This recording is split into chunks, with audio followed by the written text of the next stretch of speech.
மீனாட்சி அம்மன் கோவில் திருவிழாக்களில் மிக முக்கியமான நிகழ்வுகள் மீனாட்சி திருக்கல்யாணமும் அதனைத் தொடர்ந்து நடைபெறும் தேரோட்டமும் ஆகும்.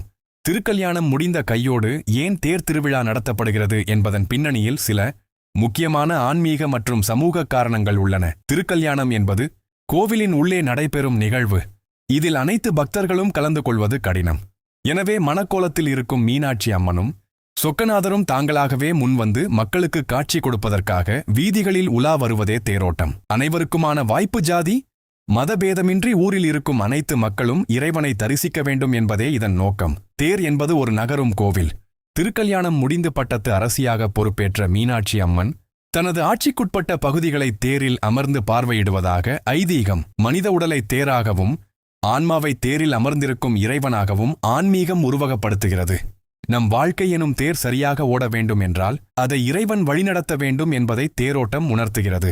பல்லாயிரக்கணக்கான மக்கள் இணைந்து தேரை இழுப்பது ஒற்றுமையையும் கூடி வாழ்ந்தால் கோடி நன்மை என்ற சமூக கருத்தையும் வலியுறுத்துகிறது. நம் வீட்டு திருமணங்களில் ஊர்வலம் செல்வது போல உலகிற்கே அன்னையான மீனாட்சியின் திருமணத்தை ஊரே சேர்ந்து கொண்டாடும் ஒரு பெருவிழாவாக தேரோட்டம் அமைகிறது.